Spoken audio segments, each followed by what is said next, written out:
മുന്നണിക്കകത്തോ അതോ മുന്നണിക്ക് പുറത്തോ എവിടെയാണ് രാഹുലിൻ്റെ സ്ഥാനാർത്ഥിത്വം എന്നുള്ളത് വലിയ ഒരു ചോദ്യചിഹ്നമായിട്ട് നിൽക്കുകയാണെങ്കിൽ പോലും രാഹുൽ മാങ്കൂട്ടം പാലക്കാട്ട് വലിയ സജീവ ഇടപെടലുകൾ നടത്തുന്നു. മറ്റൊരർത്ഥത്തിൽ പറഞ്ഞു കഴിഞ്ഞാൽ അയാൾ തെരഞ്ഞെടുപ്പ് പ്രചരണവുമായി മുന്നോട്ട് കുതിച്ചിരിക്കുന്നു എന്നുള്ളത് നമ്മൾ കാണാതെ പോകാൻ കഴിയില്ല.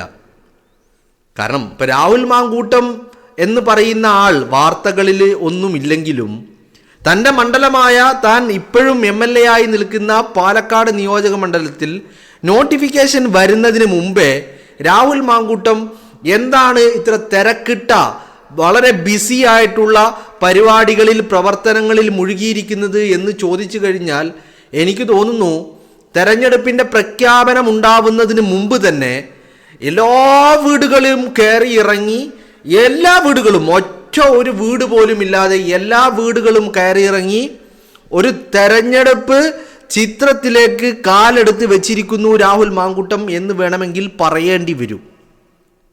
ഇപ്പോൾ ഇന്നിപ്പോൾ ലഭിച്ചിരിക്കുന്ന ചില വാർത്തകൾ, ചില ദൃശ്യങ്ങൾ ഒക്കെ നിങ്ങൾ തംബ്നെയിലിൽ കണ്ട ചിത്രങ്ങൾ അടക്കമുള്ള ചില കാര്യങ്ങൾ രാഹുൽ മാങ്കൂട്ടത്തിൽ പാലക്കാട്ടെ ഓരോ മുക്കിലും മൂലയിലും ഓരോ വീടുകളും കയറി ഇറങ്ങുന്നു എന്നുള്ള വാർത്തകളാണ്. ഒരു തെരഞ്ഞെടുപ്പ് പ്രചരണത്തിന് സമാനമായ പ്രവർത്തനങ്ങൾ രാഹുൽ മാങ്കൂട്ടം പാലക്കാട് കാഴ്ചവെക്കുന്നു എന്നുള്ളതാണ് അറിയാൻ സാധിക്കുന്നത്. അതാണ് ഞാൻ ആദ്യമേ ഒരു ചോദ്യം ചോദിച്ചത്, മുന്നണിക്കകത്തോ അതോ സ്വതന്ത്രനോ എന്നുള്ളത്. ഏത് മുന്നണി എന്നുള്ളതും അറിയില്ല, എവിടെ മത്സരിക്കും, ആരുടെ സ്ഥാനാർത്ഥി ഏത് മുന്നണിയുടെ ഭാഗമായിട്ട് മത്സരിക്കും എന്നുള്ളത് അറിയില്ല, ഇനി സ്വതന്ത്രനായിട്ടാണോ മത്സരിക്കാൻ പോകുന്നത് എന്നുള്ളതും അറിയില്ല. പക്ഷേ രാഹുൽ മത്സരിക്കുമെന്നുള്ളത് ഏറെക്കുറെ ഉറപ്പായിരിക്കുന്നു. പല ചർച്ചകളെക്കുറിച്ചും ഞാൻ നിങ്ങളുമായിട്ട് പങ്കുവെക്കുന്നുണ്ട്, രാഹുൽ മാങ്കൂട്ടവുമായി ബന്ധപ്പെട്ട പല ചർച്ചകളും. അതിൽ BJPയുടെ ജില്ലാ നേതൃത്വവും സംസ്ഥാന നേതൃത്വത്തിൽ പെടുന്ന ചില ആളുകളും രാഹുൽ മാങ്കൂട്ടത്തിനെ കണ്ടതും അവർ ചില വാക്കുകൾ രാഹുൽ മാങ്കൂട്ടത്തിന് ചില വാഗ്ദാനങ്ങൾ നൽകിയതുമായി ബന്ധപ്പെട്ട ചർച്ചകളും, ശിവരാജൻ മുൻ കൗൺസിലറായിട്ടുള്ള BJPയുടെ നേതാവ് ശിവരാജൻ്റെ ചില പ്രതികരണങ്ങളും ഒക്കെ ഞാൻ നിങ്ങളുമായി പങ്കുവെച്ചു കഴിഞ്ഞു. അപ്പോൾ രാഹുൽ എവിടെയാണ് എന്ന് ചോദിച്ചാൽ ഏത് മുന്നണിയിലാണ്? UDFൻ്റെ കൂടെയാണോ അതോ ഇടതുപക്ഷത്താണോ? ഇനി അത് ഒന്നുമല്ല, ഇത് രണ്ടിലുമല്ലാതെ NDAയുടെ സ്ഥാനാർത്ഥിയാണോ? ഇനി ഒരു മുന്നണിയിലുമില്ലാതെ ഒരു സ്വതന്ത്രനായിട്ട് നിലവിലെ സിറ്റിംഗ് MLA എന്നുള്ള രീതിയിൽ ഒരു സ്വതന്ത്ര സ്ഥാനാർത്ഥിയായിട്ട് ഒരു മുന്നണിയും ഒരു രാഷ്ട്രീയ പാർട്ടിയുടെയും പിന്തുണയില്ലാതെ ഒരു സ്വതന്ത്രനായിട്ടാണോ മത്സരിക്കുന്നത് എന്നുള്ള കാര്യങ്ങൾ പോലും ഇപ്പോഴും വലിയ ചോദ്യചിഹ്നമായി അവശേഷിക്കുകയാണ്. അതിൽ ഇപ്പോഴും ഒരു ഉത്തരം കിട്ടുന്നില്ല. അതിനുള്ള കാരണമെന്ന് പറയുന്നത് രാഹുൽ മാങ്കൂട്ടം ഒരു പ്രതികരണത്തിനും തയ്യാറാവുന്നില്ല. ചോദ്യങ്ങൾ ചോദിച്ചു കഴിഞ്ഞാൽ അതിനെക്കുറിച്ച് പ്രതികരിക്കാൻ അയാൾ തയ്യാറാവുന്നില്ല. അതോടൊപ്പം തന്നെ നോട്ടിഫിക്കേഷൻ വന്നിട്ടില്ലല്ലോ, നോട്ടിഫിക്കേഷൻ വന്നിട്ട് ആ കാര്യങ്ങളിൽ തീരുമാനം പറയാം എന്നൊക്കെയാണ് രാഹുലുമായി ബന്ധപ്പെട്ട ഇടങ്ങളിൽ നിന്നും ലഭിക്കുന്ന സൂചനകളും അല്ലെങ്കിൽ പ്രതികരണങ്ങളും. അപ്പം അങ്ങനെ നിൽക്കുമ്പോൾ പിന്നെ എന്തിന് ഇയാൾ ഓരോ വീടുകളും കയറി ഇറങ്ങുന്നു എന്ന്? കാരണം ഇന്നിപ്പോൾ ലഭിച്ച ചില വാർത്തകൾ, കണ്ണാടി പഞ്ചായത്തിലെ ചില വാർഡുകളിൽ ചില പ്രദേശത്ത് രാഹുൽ ഇന്ന് രാവിലെ മുതൽ വീടുകൾ കയറി തുടങ്ങിയിട്ടുണ്ട് എന്നാണ് അറിയാൻ സാധിക്കുന്നത്. വീടുകൾ മാത്രമല്ല, ക്ഷേത്ര സന്ദർശനങ്ങളും അതുപോലെ ക്ലബ്ബുകൾ, അതുപോലെ ഈ പറയുന്ന എന്താ പറയേണ്ടത്, വ്യാപാര സ്ഥാപനങ്ങൾ, അതുപോലെ ഈ ജോലി സ്ഥലങ്ങളിൽ ഒക്കെ രാഹുൽ മാങ്കൂട്ടം സന്ദർശിക്കുന്നു എന്നുള്ള വാർത്തകൾ പുറത്തേക്ക് വരികയാണ്. അപ്പോൾ ഇത് എന്തിനു വേണ്ടിയിട്ടാണ് എന്നുള്ള ചോദ്യം സ്വാഭാവികമായിട്ടും ഉയരും. കാരണം ഒരു തെരഞ്ഞെടുപ്പിൽ മത്സരിക്കുന്നില്ലെങ്കിൽ, ഒരു മത്സര രംഗത്ത് ഇല്ലാത്ത വ്യക്തി എന്തിനാണ് എല്ലാവരെയും കണ്ട് ഇങ്ങനെ ഒരു സന്ദർശനം നടത്തുന്നത് എന്നുള്ള ചോദ്യം സ്വാഭാവികമാണല്ലോ, അല്ലേ? അപ്പോൾ അതാണ് ഞാനും നിങ്ങളുമായിട്ട് പങ്കുവെക്കുന്നത്. കാരണം വീടുകൾ കയറുക, വ്യാപാര സ്ഥാപനങ്ങളിൽ പോവുക, ജോലി സ്ഥലങ്ങളിൽ പോവുക, ക്ഷേത്രങ്ങളിൽ ഇപ്പോൾ ഒരാൾ ഒരു ദിവസം ഇപ്പോൾ അമ്പലത്തിലോ പള്ളിയിലോ ഇനിയിപ്പോൾ എവിടെയാണെങ്കിലും ആരാധനാലയങ്ങളിൽ പോയി പ്രാർത്ഥിക്കുക എന്നെന്ന് പറയുന്നത് അതിൽ നമുക്കിപ്പോൾ വലിയ അസ്വാഭാവികതയൊന്നുമില്ല. പക്ഷേ ഒരു പ്രദേശത്തെ സെലക്ട് ചെയ്യുക, എന്നിട്ട് ആ പ്രദേശത്തെ ഈ ആരാധനാലയങ്ങളിൽ എല്ലായിടത്തും പോവുക, ആ പ്രദേശത്തെ വീടുകൾ കയറുക, ആ പ്രദേശത്തെ വ്യാപാര സ്ഥാപനങ്ങളിൽ പോവുക, കടകളിൽ കയറുക, അവരുമായി കുശലം പറയുക, അവരുമായി അഭിവാദ്യങ്ങൾ നടത്തുക, അതുപോലെ വീടുകൾ കയറുക എന്നൊക്കെ പറയുന്നത് അത് സാധാരണഗതിയിൽ നമ്മൾ കാണുന്നത് ഒരു തെരഞ്ഞെടുപ്പ് പ്രക്രിയയുടെ പ്രചരണങ്ങളുടെ ഒക്കെ ഭാഗമായിട്ടാണ്. അപ്പം അതാണ് ഇന്ന് മുതൽ ഇപ്പോൾ ഇന്ന് മുതൽ എന്നല്ല, ഈ കഴിഞ്ഞ ദിവസങ്ങളിൽ അത് രാഹുൽ തുടങ്ങി എന്നാണ് കേൾക്കാൻ സാധിക്കുന്നത്. അപ്പോൾ അത്തരത്തിൽ കണ്ണാടി പഞ്ചായത്തിലെ ചില പ്രദേശങ്ങളിൽ ഇന്ന് രാവിലെ മുതൽ രാഹുൽ ഇത്തരത്തിലുള്ള പ്രവർത്തനങ്ങളിൽ പ്രചരണങ്ങളിൽ ഇടപെട്ടിട്ടുണ്ട്, മുഴുകുന്നുണ്ട് എന്ന വാർത്തകൾ പുറത്തേക്ക് വരികയാണ്. മനസ്സിലായില്ലേ? അപ്പോൾ അത് സ്വാഭാവികമായിട്ടും ഒരു തെരഞ്ഞെടുപ്പിൽ മത്സരിക്കുന്നില്ലെങ്കിൽ, സ്ഥാനാർത്ഥിയൊന്നും ആവുന്നില്ലെങ്കിൽ ഇത്തരത്തിലൊരു ഇടപെടൽ എന്തിനാണ് എന്നുള്ളത് ചോദിക്കും, അല്ലേ?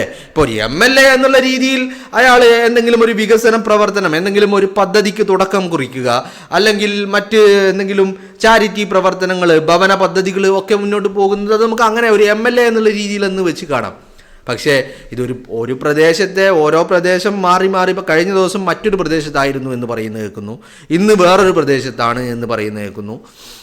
ഇങ്ങനെയൊക്കെ വരുന്നത് അത് സ്വാഭാവികമായിട്ടും ഒരു തെരഞ്ഞെടുപ്പ് പ്രചരണത്തിൻ്റെ നടപടിക്രമങ്ങളല്ലേ എന്ന് ഞാൻ ചോദിച്ചാൽ അല്ലെന്ന് നിങ്ങൾക്ക് പറയാൻ പറ്റുമോ? നിങ്ങൾ എവിടെയെങ്കിലും അങ്ങനെ രാഷ്ട്രീയക്കാർ ഒരു കാര്യവും ഇല്ലാതെ വീടുകൾ കയറി ഇറങ്ങുന്നത് കണ്ടുണ്ടോ? സ്വാഭാവികമായിട്ടും സാധാരണഗതിയിൽ ഒരു തെരഞ്ഞെടുപ്പ് പ്രക്രിയയിലൂടെയാണ് ഇത്തരത്തിൽ വീട് സന്ദർശനവും വോട്ട് ചോദിക്കലും ഒക്കെ നമ്മൾ കാണുന്നത്. ഇപ്പോൾ ഇവിടെ വോട്ട് ചോദിക്കുന്നുണ്ടോ എന്ന് ചോദിച്ചാൽ എനിക്കറിയില്ല. പക്ഷെ അയാൾ എല്ലാ വീടുകളും സന്ദർശിക്കുന്നുണ്ട്, ഓരോ പ്രദേശത്തെയും മുഴുവൻ ആളുകളെയും കാണാൻ ശ്രമിക്കുന്നുണ്ട്, അവരുമായിട്ട് ചിലതൊക്കെ പറയാൻ ശ്രമിക്കുന്നുണ്ട് എന്നുള്ളതാണ് അറിയാൻ കഴിയുന്നത്. അപ്പോൾ രാഹുൽ മാങ്കൂട്ടം പ്രചരണം തുടങ്ങി എന്ന് പറയാൻ തന്നെ നമുക്ക് സാധിക്കുമെന്നാണ് ഞാൻ കരുതുന്നത്. അപ്പോഴും ചോദ്യം ഇതാണ്, രാഹുൽ എവിടെയാണ്? UDFിലാണോ അതോ സ്വതന്ത്രനാണോ?